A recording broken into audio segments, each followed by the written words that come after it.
using natural remedies. People like Joe W., who told me, the program Dr. Merritt put me on resulted in a miracle. My high blood pressure plummeted. I was taking 4 BP pills, and now I'm down to half a pill. Also, cholesterol down about 30 points with no statin drugs. This is how I get my education. My training in natural medicine. I'm licensed as a doctor of Oriental Medicine by both the Texas State Board of Medical Examiners and by the New Mexico Board of Acupuncture and Oriental Medicine. And I have a master's degree in nutrition.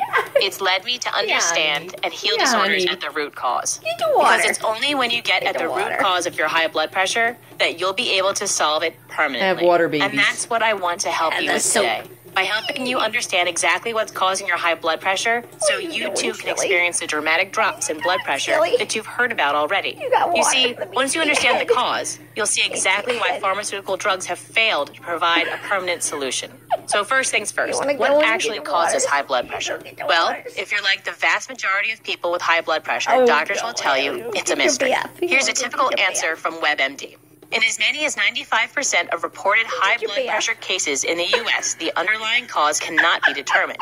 This type of high blood pressure is called essential hypertension. So for the overwhelming majority of people with high blood pressure, up to 95%, or 19 out of every 20, doctors cannot point to a cause. I find that shocking. When you consider that high blood pressure is the #1 cause for doctor appointments, and that more than 680 million blood pressure drugs are prescribed each year, you'd think we'd have an answer to what causes it.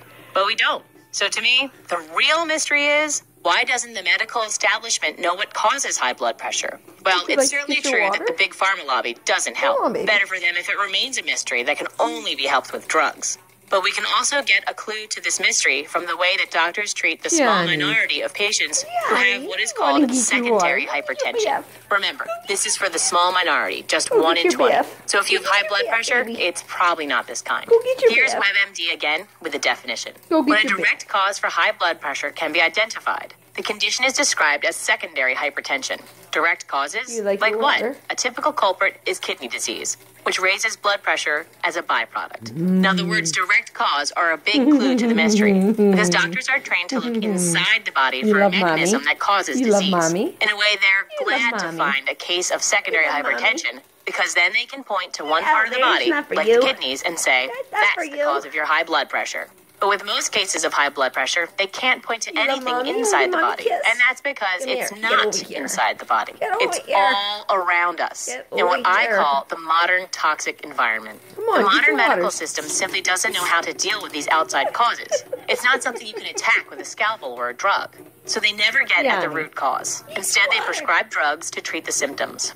For example, ACE inhibitors like lisinopril, which blocks a natural compound in your body, a compound that keeps your blood vessels firm, so that your blood vessels relax and your blood pressure goes down. This is a brute force solution, like busting open a lock with a hammer to get the door open, because you don't have the key. Well, drugs like lisinopril can sometimes get the door open, but they're also notorious for causing a host of troubling side effects, like energy-draining fatigue, persistent coughing, headache, and nausea.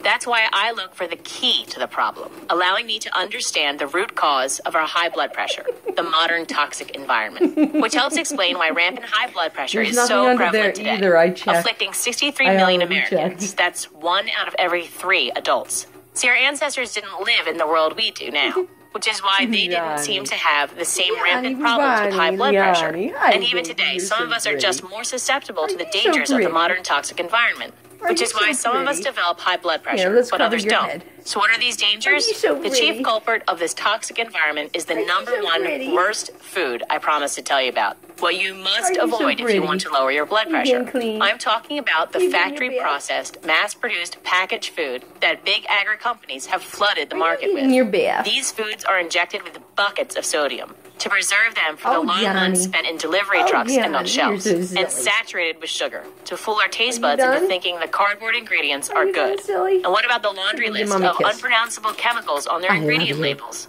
This garbage doesn't even deserve the name food. And worst of all, they don't even taste very good, leaving us feeling bloated and sick as they bombard us with toxic fillers that cause our blood pressure to rise and cause our blood sugar to spike and force our bodies to pack on pound after pound of excess fat. It's like we're trapped in a room slowly filling up with deadly